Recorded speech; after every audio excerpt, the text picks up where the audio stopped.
We've got about 2 minutes, Lauren. What? Yikes! Oh my gosh. Okay, wait, I'm supposed to frost these and I'm supposed to let them cool before I frost them, but we need them because it's Palm Sunday and I can't wait. Yeah, well, I think you should wait on this one for sure, because if you don't, we're gonna have a mess of cupcakes. But if I don't frost them, we can't start Holy Week with unfrosted cupcakes and it's gonna be fine. You can't possibly have to wait that long to frost them. Yeah, you should wait. Okay, here we go. This is the SNL show Palm Sunday. The kitchen scene, take one. And action.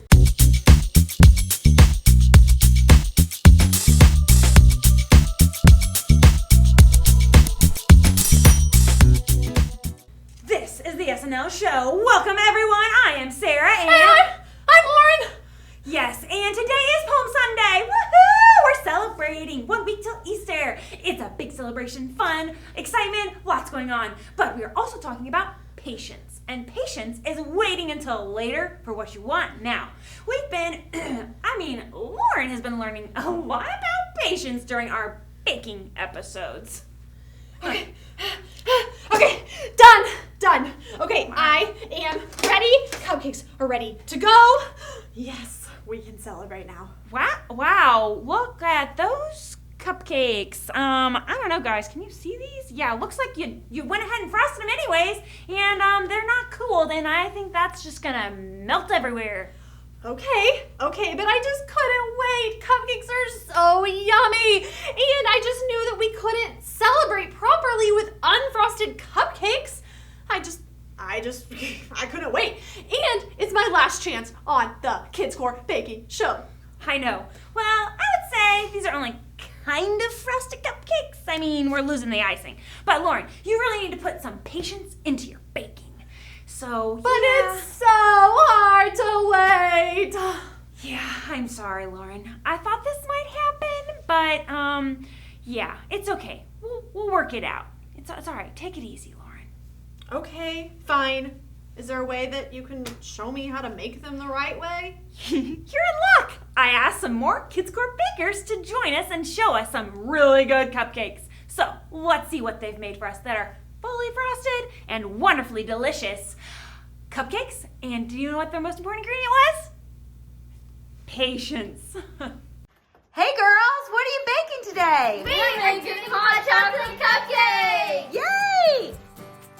I'm Lydia. And I'm Leah. So we're gonna preheat the oven to 350. We're starting with dry ingredients. In our bowl we already have flour and brown sugar. Okay, now we're gonna add white sugar, cocoa powder, baking soda, baking powder, and salt. Now we are mixing the dry ingredients together. Now we're gonna mix our wet ingredients together. We have a third of a cup of vegetable oil. Then we got 1 teaspoon or 2 teaspoons of vanilla extract. 1, 2. And a half a cup of buttermilk.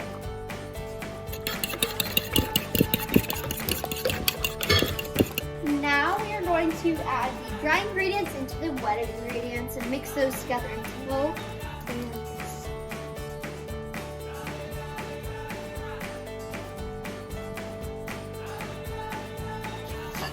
So now our oven is ready and our mix is ready.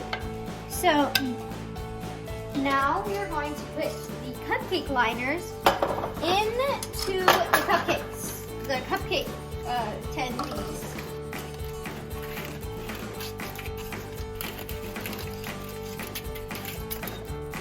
Now it's time to scoop the batter into the cupcake liners.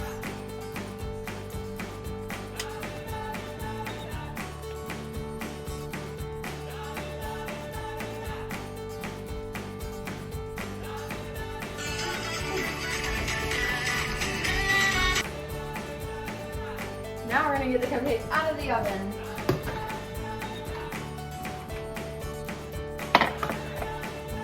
They look delicious. Now we're gonna make the icing. So we're gonna pour the butter into the mixing.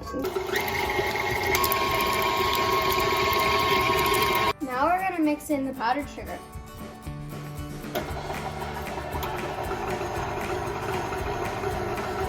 Okay, now we're gonna add our warm hot chocolate to the mixture.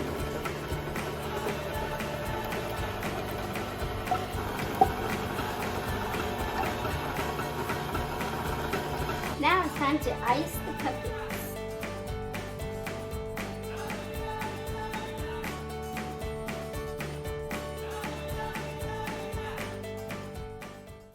And here we have some yummy cupcakes. Look how delicious these look, Lauren. Oh, those look so good! But once again, I'm shown up by your KiDSCOR friend bakers. When will I ever learn? I just really thought we needed cupcakes that were beautiful and frosted to celebrate Palm Sunday in the best way possible. And I know that I was supposed to have more patience, but It's okay, Lauren. Take it easy. Take a deep breath. It's gonna be all right. It is hard to have patience. I get it. But don't worry. This reminds me of a story that also talks about the first Palm Sunday and patience. So we're gonna talk about that. Jesus was entering Jerusalem, and the people were celebrating, and they were so excited, and there was so much energy in the room. They had waited so long for Jesus to come because he was going to be king. You ready to see the video? Let's roll it. Hundreds of years, God's people had been waiting on a savior for rescue. Every year at Passover, they celebrated how God had freed them from slavery in Egypt, and they looked forward to how one day God would rescue them again. Lord, save us! The city of Jerusalem was filled to overflowing for Passover, and news of anything unusual spread quick as flame. They say Jesus is coming into the city. That teacher fella? He made somebody alive again, even though they were dead. Lazarus? Well, if you believe that sort of thing. My cousin Sarah saw it with her own eyes. Excitement and tensions ran high in the city, and as the people prepared to celebrate, the religious leaders hatched their own plans. This Jesus is trouble. He says too much. He does too much. Then we'll have to do something about that, won't we? A short distance away near the town of Bethany, Jesus was indeed preparing to make his way to Jerusalem. He called two of his disciples, maybe Peter and John. Go into the village. As soon as you get there, you will find a donkey tied up. Her colt will be with her. Untie them and bring them to me. Consider it done. But wait, we can't just take someone's donkey. If anyone says anything to you, say that the Lord needs them. The owner will send them right away. Oh, okay. Good. The two disciples hurried into the village. Jesus didn't say where to look, so, Oh. Steady there. The two disciples quickly untied the donkey and her colt. Hey! Hello? What are you doing? Why are you untying my donkeys? It's like this. The Lord needs them. Oh! Okay, then. The disciples led the colt and its mother back to Jesus. They even draped their coats on the backs of the donkeys. There. Nice and comfy. Sort of. So Jesus climbed onto the back of the colt, and his friends followed close behind as they started on their way down the dusty road towards the city. Though his friends didn't realize it till later, Jesus was fulfilling the words of the prophet Zechariah from hundreds of years before. Say to the city of Zion, see, your king comes to you. He is gentle and riding on a donkey. The road was crowded with travelers making their way to Jerusalem. Other people spilled out of the city when they heard that Jesus was on the way. Praise God! Have you heard what this man has done? People actually began to take off their coats and throw them on the road before Jesus. They tore palm branches from the trees and waved them on high.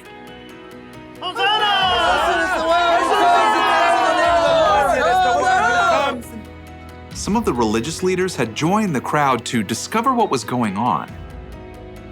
This whole thing is preposterous. Out of control. So tell him to stop. Who, me?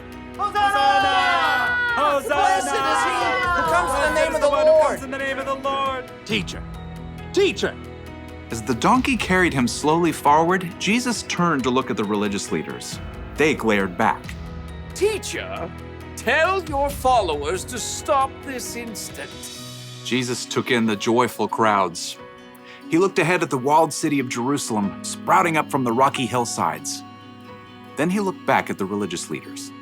I tell you, if they keep quiet, the stones will cry out. As Jesus rode on, the religious leaders fell back, grumbling to each other. This isn't getting us anywhere. Look how the whole world is following him. So even though these religious leaders had studied and waited their whole lives for a savior, they didn't recognize Jesus when he came. But still, the people continued to cheer and to follow Jesus into the city.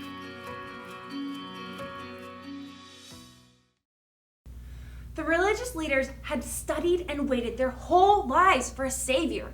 And still, they didn't recognize Jesus when he came. But the people did. They saw how special he was. They continued to cheer and follow him into the city. They believed that really the Savior had come as he had promised. The one they had been waiting for. Yes, so we can celebrate just like they did. Not just on Palm Sunday, not just on Easter, but every day. And we can celebrate all that God has done in the past, what he's doing in our life right now, and even what he's going to do in the future. We can celebrate when we're waiting. We can't always understand what God's big plan is or what he's going to do with it all, but we know that we can live each day with him and walk with him and he'll be with us. Let's pray and ask him to help us celebrate even when we're waiting.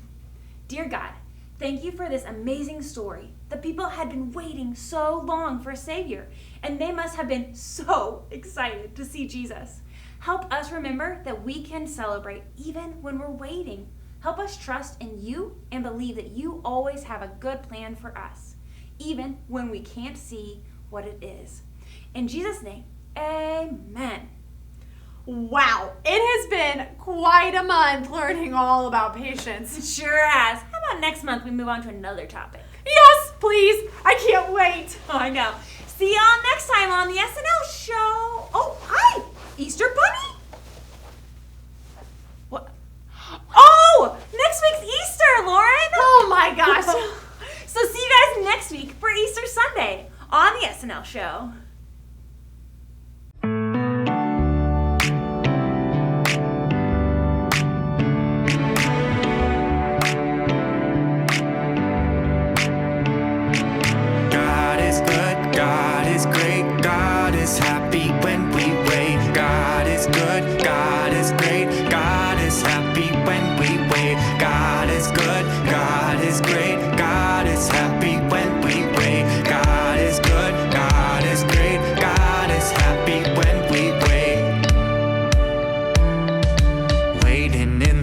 Line, waiting my turn, waiting on a scoop of peas I will return, waiting for my birthday, waiting for cake, waiting for the oven now, bake baby bake. God is good, God is great, God is happy when we wait. God is good, God is great, God is happy when we wait.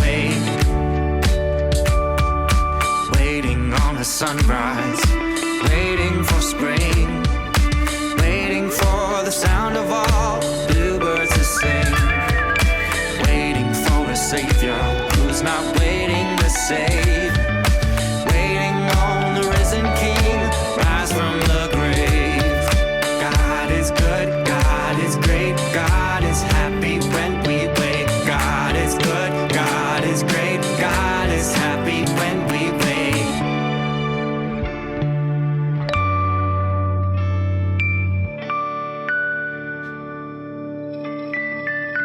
It's not easy in a virtual world with virtual schools for boys and girls. Don't give up, don't give in. Trust in God, 'cause God is a friend.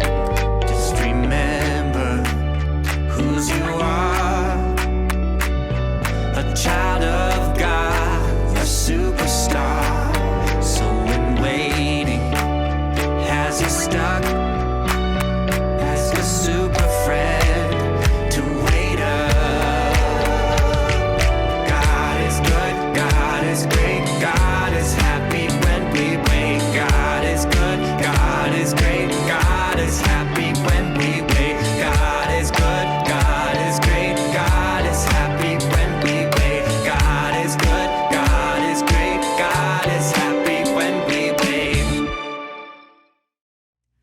for joining us today. We'd love to encourage you to read more about Palm Sunday on your own in Matthew chapter 2, 1 through 11.